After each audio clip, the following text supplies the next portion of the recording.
to Reality Speaks TV. We're back. You're back with your carriers and Sparkle Plenty, hashtag Sparkle Plenty. Hey. And we have a guest today, Kay Clow. So we're going to get to that. We're here at MUCC. And which stands for Midtown Utica Community Center. Mm-hmm. Are you ready to say good morning first? Hi. Say good morning. Good morning. Okay. So, what we're going to do today is the attempt here is to find out what's going on with our refugee population here in Utica.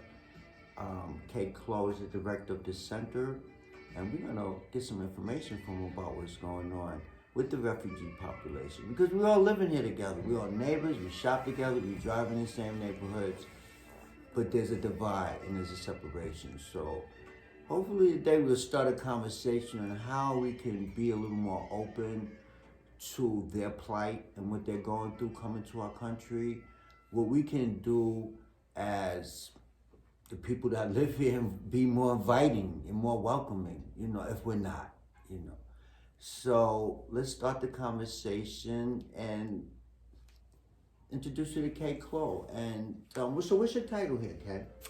So my name is Kay Clow. My title here is I'm the director of the Midtown Utica Community Center. Mm-hmm. And the Midtown Utica Community Center is basically the gist of it is a refugee-friendly space that serves everyone in our community, especially the most vulnerable populations. Okay.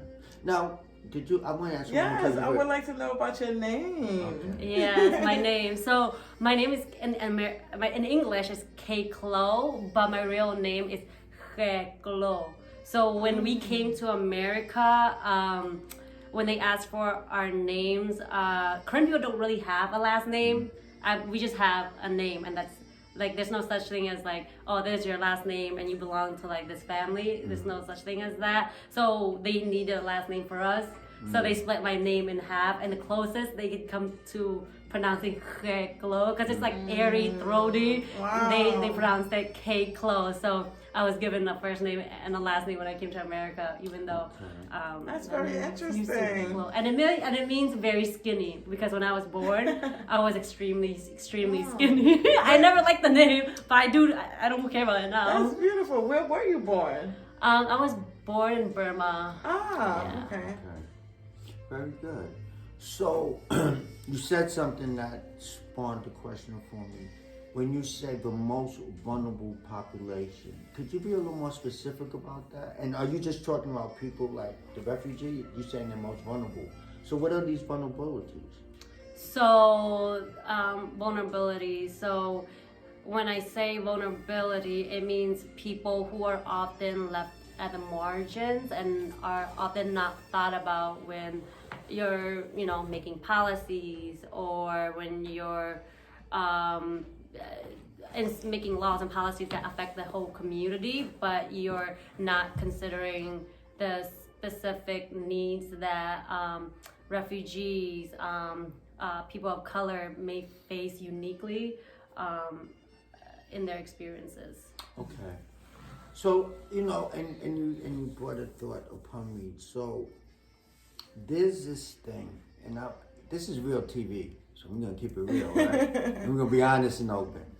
So I've heard comments from people, and it's ignorance. Oh, these people come over here, and not so much necessarily Burmese. It could be Chinese, Japanese, it could be West Indian. It don't necessarily be this population, but I've heard people refer, hey, come over here and get all these opportunities and they get all these jobs, and we can't get any, right? So this is a thought that I had when you was talking about vulnerable population, because this population wants to work. They want to be involved, from what I understand, from what I see. Whereas the population, or my demographic, we're just complaining. You don't want to work, to be honest with you. We're not taking advantage of the opportunities that's presented to us. So there's an argument that people that come from other countries get more opportunities than us. I don't know. I never came from another country. It appears that way on the surface, but I can't say exactly what the paperwork is and actually what the dynamics of it. But I do believe that there are a few different vulnerable populations along with yours here, and we're one of them, African Americans. Sure. So I just wanted to ask that. So here's the next question for you, and I'm very curious to know about the struggles that refugees face when they come here. And actually, it's a two-part question. Are there just Burmese coming to the center? Is just Burmese? Here? Yeah. No, mainly a lot of Korean refugees. Korean, yeah. They come from Burma, but they don't identify as Burmese because different languages, different cultures, different ethnicity. They don't really identify as Burmese. So a lot of Korean, Nepali, the Nepali refugee community. Somali Bantu community, but mainly a lot of Korean refugees use the space. I see. So my question is, I know that the first thing that comes to my mind is a language barrier. But I'm curious to know what the public doesn't know that refugees go through. Like, if there was one or two things you wanted to let the public know that you guys don't know, this is what we go through, what would that be? That you think is relevant for them to know? Because there's probably a whole list of them. Right. But what's relevant for society to know? If they knew this, if you knew this, you may accept this a little more. Think of it in them terms. Okay. I think something that I'd like to point out about the resettlement process is like, it's not like you do A, B, C, and D, and then you're finally at a place where you're like, oh, I'm resettled, like I'm like finally done. It's like really complicated. So I guess an example I can give is that like when, for example, when a family comes and the refugee center process them through, gets them apply for jobs, for school, gets them housing. I mean, there might be different conditions in the that the family is going through that might make their situation a little harder. For example, with housing. So if the family has a person with disability, you can't just put them in a house that's like doesn't have isn't accessible for them. Right. So like if they can't walk, making sure it has an elevator or a ramp. I know that was like an issue that had happened before. So like when you help people get the resources, making sure you follow up with them, follow through so that whatever difficulties they may face in getting access to that resource, you can kind of like help them navigate that. So like navigating the issue of disability in housing, you know. So that's one example. That's so good. I just have one, but I don't want to keep you out of it. I wasn't sure, I have to say this on my partner's been under the weather, so I wasn't sure how she was going to feel. I didn't know if I was going to have to do the whole interview or not. But I just wanted to say, and then I'm going to pass it to you if you have anything to say, that really that problem is not just limited to refugees. Exactly. You know, right. If I had a disability and I needed a ramp in my apartment, I would have just as much trouble trying to find it as a refugee. Right? So I think I need to point out that it's not just, you know, we may think it's exclusive to our demographic or to our ethnicity, but it's not. You know, there's just not many places you go to find a ramp. But it's a good example. So what I'm trying to say is sometimes we might think, oh, because I'm from Burma, I'm having this issue, but it may not be. It may be just, and we might think I'm African American, I'm having this issue. No, other people have the issue. It's not just us. But we like to think, oh, it's me, poor me. No, sometimes it's not like that. But with the language issue, you know, I'm sitting here wondering, I'm sure some people come over and say, I'm never gonna learn English. I just can't do it, I can't learn it. And then some people pick it up faster than others. That's a great thing. But those that have a difficulty picking up English, I'm wondering, like, how do you move around? Like, if you could never get this language, and this is the language of this country, then you're gonna be kind of limited to just talking to people who could speak your language. And that must be difficult. That has to be a terrible barrier. And it's no fault of that person. Some people just can't pick up the language, you know? And it's unfortunate. What do they, you know, you encounter people that say, I can't get English or never, what are their struggles from their struggles from your perspective, other than never being able to communicate with no one with English? I think in some, like, if they're here for a long time, they're able to pick up some of the basic words and conversations. A lot of the younger populations, they pick it up really fast because, like, you know, they have to go to school, they have to speak English at school every day, so they're like, they have to learn, and they pick up pretty fast. So they're speaking English around their parents, around the elders. So like, for example, my mom, she'll, even though we'll talk about her in English, like, she's like, we can understand, I can understand some of the words you're saying, even though we're trying to be like, That's funny. Yeah. How many languages do you speak, Kay? I speak Korean, Thai, and English. And I'm learning, I learned Spanish in high school and college, so basic Spanish. I like learning languages. But my parents, they know a lot more languages than I do. They speak Korean, Thai, Po. Like English, they are not perfect at English, but they know it at a basic level where they can get around and they can say hi, how are you, whatever. But like, because our parents, they have to adapt to like different situations, different environment. I think they tend to learn how to pick up like some of the basic words that they need to like live their life and go about in their daily lives. Okay, so I'm curious, I'm sure others are too, because a lot of people like to put refugees in the same boat as immigrants, right? What is a refugee from your perspective? Yeah, from what I learned, a refugee is someone who's forced to leave their homeland due to discrimination, violence, things like that. So it's like really unsafe, and that's the reason why. Like, I think an immigrant would be someone who chooses to travel to another country maybe for a new life, a new experience. But the what makes refugees a little bit special and unique to me is that you guys have to leave, it's like mandated maybe. It's like almost like a life or death situation in some cases. Yeah, if you don't leave, you die. So the Burmese regime was basically committing genocide, you know, like burning out villages, killing people who were Korean or other ethnicities. So if you stayed there, you die. Yeah. Is that still going on today? Yes. Right now, there is a huge mess in Burma right now. There was an election last year, and they didn't like the way it went, and so there was a coup, and now the military has control of the government, and they're trying to make the whole country kind of abide by their rules and authority. But I think people are tired of it, so they've just been attacking various I'm not sure if various states or provinces in Burma. So I know that like the Rohingya refugees, they're Muslim, they're not like the majority population. They face a lot of discrimination, and then different other states also are suffering because the Burmese regime just slide over a little bit. Okay.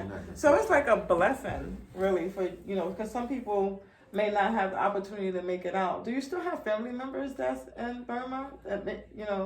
Do you still have family there or friends, or do you even contact, like, what's the climate like, because it's still going on? I have relatives in Burma. They're more in the rural area, far away from the capital. Like, they're rural enough that like people don't really notice, aren't like bothering them. Like my grandma's house is like in the middle of nowhere in the woods. So like my family that are living there, they're not as heavily affected as the people who are living in the capital or the city areas. Yeah. And how old were you when you came to the United States? I was 7. Oh, wow. Okay. So you had time to adapt and learn and, because we spoke about the language barrier, because I can only imagine, how to communicate at 7. Like if you go to school, thankfully I'm thinking that you had things like ESL, English as second language, and things like that. Okay. Right. So I want to talk about your favorite food, your favorite Burmese dish, and then your favorite American dish. Like, can you please share with us what it is? Yeah, I like everything my mom cooks. Let's see, some of my favorite dishes. is the name in Thai is called Goi Tio, but in Vietnamese it's called pho. You guys have had pho? No, I don't know. It- What does it look like? It's a noodle dish with I'm wondering if I may have had it and didn't know it. No. maybe it's rice noodles with different types of meat, vegetables, and you just there's beef broth, there's chicken broth. I think there's vegetarian It broth. sounds healthy. So I'm almost ready to say, why don't you cook some and bring it in for us? But this is the question I have about the food. So, I'll ask you after you tell about the American dish, because my question, and if you want to lead right into it, what do you find that's different between the two foods? Like what ingredients, what kind of vegetables that we use, you don't use, you use, we don't use. So just to give people an idea. Like I know you do like a watercress. Is that in all Asian food? Like the water, it's like a watercress that it's like it looks like an onion. No. I think I know what you're talking Remember, about, yeah. but I don't know, like the vegetables that we use at home, I don't know how to call them in English. Okay. I don't know how to call them in Korean. Well, she left you about the American food. I didn't mean to interrupt. She Well, wanted to no, know what that's your American fine. dish, what your favorite American dish was. I don't have a lot of favorite Pizza? American dishes. Pizza, hamburgers. I guess hamburger when I'm like craving something like unhealthy. Okay, right. So you would think that a lot of American food is considered unhealthy in Yeah. comparison to what you guys are traditionally eating. Yeah, a lot of it is heavily processed. I feel. It's Yeah. different.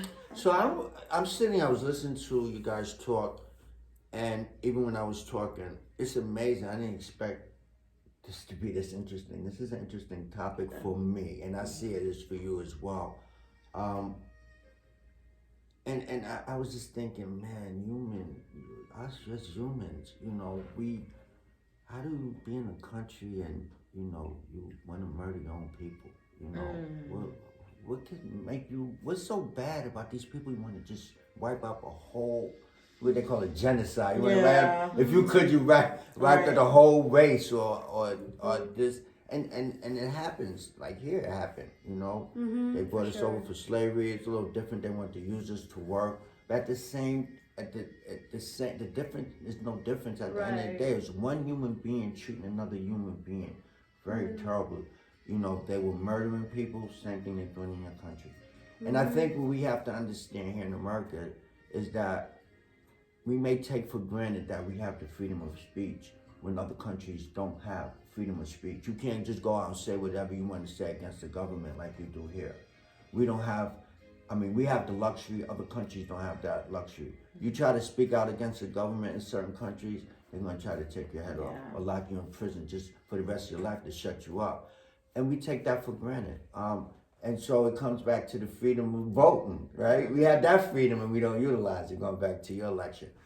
But there's some things that we do take for granted that other countries don't, like good running water. I'm not saying it's like that in Burma, but in Africa, some places, other places, Haiti is going through it right now. The economy is terrible, not good food. In Africa, people are not even getting the medicine they need to fight COVID. So we take a lot of things for granted in this country. We complain about getting a vaccine, we complain about the COVID.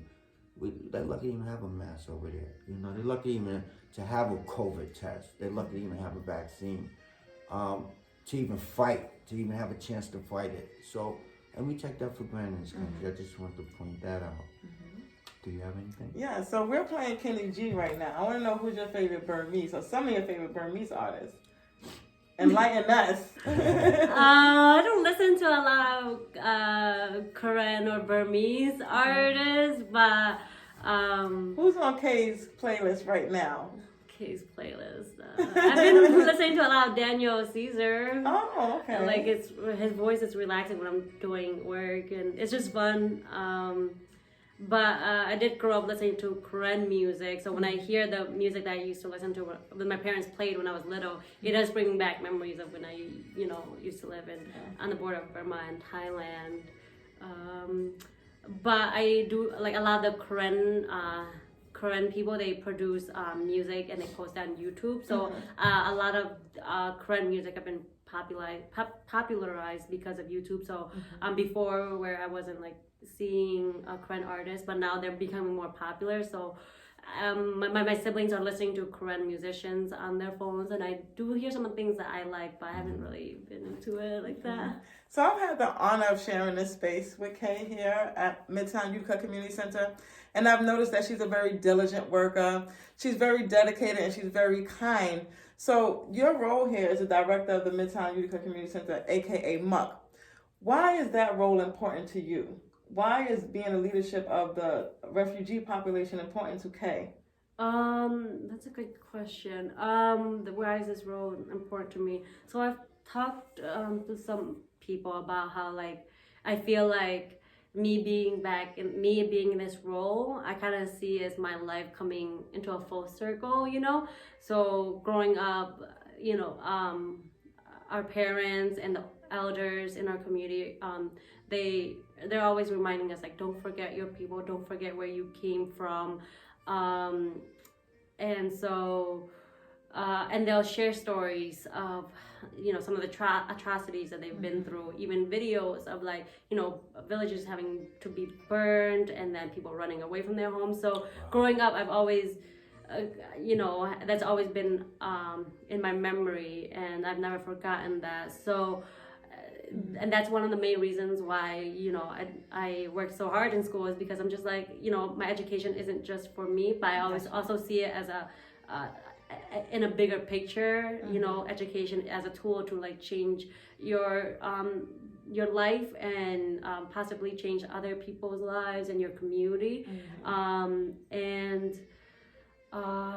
Yeah, I'm sorry. No, you're doing fine. And I then, was just wondering. Oh yeah, so full circle. Yeah, and now I'm back in this position where I'm able to do the things that I've always wanted to do. I imagine I'd be wanting to do growing up, and being in this role, it's really meaningful for me because I'm back in my community, back in Utica, back kind of where I started. And growing up, I see some of the issues that our community faces, and I'm able to like address the issues in my own capacities, in my position. So, and I really appreciate being able to do that work. Yes. So I want to segue off of that question too. So the next question after that is, can people in the community, or do people in the community donate and help in any way? And if not, could they, and how? Do people in the community help? Yeah, I feel like if I were to reach out to people in the community, they would be very open to finding someone who can either help me or just help me in general. MUCC, there's only three people who are on staff. I'm the only one who's like a full-time staff here. So a lot of our work is we rely on volunteers to help us do a lot of things, and our volunteers are so important because it's a community center, and I think the community should contribute to see it grow and to see the future of their children kind of prosper as well. Okay, so I was just curious to know, you know, if there were other people outside of the refugee population coming in to help, you know, to help in any kind of way, and what exactly could we do? You know, I'm sure this is a nonprofit. It's a nonprofit, so people can make donations and write it off on their taxes. That's one way. A lot of people always looking for tax. You make enough money looking for a tax write-off. So that's one way they can help, is by making a donation. So how can one make a donation to MUCC? They can donate through our website. You can just put in your information on the Give Lively website that we have on our website. Give Lively? Give Lively. Oh, Give Lively. So it's a link in our website. So that's one, or they can just write a check directly to MUCC and then mail it, and our address is on the website. And then if they'd like, you know, if you want to hold workshops where you want to teach students how to do arts and crafts or some physical activities, like where, you know, you're welcome to do that. So you heard that, ladies and gentlemen. You can donate your time and your talent to MUCC. What is the website? MidtownUtica.org. MidtownUtica.org. MidtownUtica.org. Okay, how we Yeah. doing for I think time? here? Midtown Utica Community Center.org. Okay, yes. Well, so if you we will add it to our link so people can you'll find the link in the description on how you can donate to MUCC if you choose to be moved to. But I'm pretty much we're down to a few minutes. I think we should wind up. We're not trying to keep no more than 30 minutes. Maybe we can even continue. Yeah, I was going to ask you, did you have any last closing remarks that you want people to know? Anything of any topic of any range that you just want to leave people with? If it's an inspirational message or some information that we didn't talk about. I think that I'd like to point out how important community centers are. I think as the pandemic has shown us that people want to be together, they want to connect with their loved ones and their friends. And I think we've really seen how community can be healing. It can be therapeutic and healing. Yes. And community centers are important because they're a place for people from different backgrounds to come together, get to know each other. And so oftentimes we might feel isolated in our own problems and we think we're experiencing this issue ourselves, but we're part of a larger network of people, and whatever you're experiencing, there's somebody out there that's experiencing the same thing. So I think that it's important for us to have community spaces where we can discuss these issues, find solutions, and be together as community. Okay. And I want to segue off what you said. It's important that we understand that at the end of the day, we all bleed red. There's only one color in our veins, and it's red. And no matter where we're from, we all share that, right? And then we may end up being buried next to someone that we would never speak to in our living life. You don't know you'll be buried next to, right? So we all gonna share the same cemetery, same earth. We share the same air and the same oxygen from the trees, and we all giving back carbon monoxide to those trees. And when the trees accept our carbon monoxide, they say, "Oh no, we're not gonna take yours. You from Burma, or you from Haiti, or you from..." No, it just takes the carbon monoxide. It don't discriminate. It takes the carbon monoxide, and it comes from all of us. We all have that in common. We're the ones who take little minor things and make them the major things. And we have to understand that we're all human beings at the end of the day. We all struggle. We all suffer pain. And so I wanted to add that to what you said. I did have one last question. It'll be cultural based if you care to share. So you obviously have something on your face, right? Oh yeah. Would you like to share that with our listeners? Because I thought it was eczema, right? Or something that could take off your face. Please share what it is and what it does. Yeah, so what I have on my face is called the naka in Burmese. Basically, it's a traditional face paint that's been used for generations. It traditionally comes from I think tree roots or like a part of a tree, and basically you rub that part against a flat rock with water, and then eventually you get like a paste, and then you just put it on your face, and it's good for like protecting your face against the sun. And it's just, I like the smell of it especially, but it's good for your skin, and people have been using it for generations. And my family in Burma, they have nice skin and they use this, so I trust it. Very interesting. Thank you. Yeah, so I think I have one last comment. I think that we may be back. I think you need a part two. I don't think when I look at this video a couple times, I'm sure more questions is going to come up. Yeah. But I think this is important for the community to be aware of what's going on here and start this conversation. I noticed that I don't know if you're familiar with the Phoenix newspaper. Yes. So she has a section called Our Neighbor Next Door, I think. It's about the Asian neighbor. Yes. You ever seen that? I have not. So she started an article. I give her credit for that. Cassandra Harris, Phoenix newspaper. She hired someone that's Asian to do Your Neighbor Next Door. Our Asian neighbor, right? Our Asian neighbor. So what it's about is to do what we're doing, trying to get the people to start understand, listen, these are your neighbors, I have, and so I thought it was a good idea, and here we are. Yeah. I'm just trying to bridge some gaps, and thank you for taking the time. Appreciate it. And like I said, I think we're going to be back. We need at least part two. Yes. I feel it, because we don't want to keep it no more than 30 minutes. That's right. So we'll do another one. So, can we have you back? Yeah, we have you too. All right. Thank you for watching Reality Speaks TV, a virtual workshop. It's real people, real talk, in real time. Thank you for watching. Peace, for having me. everybody.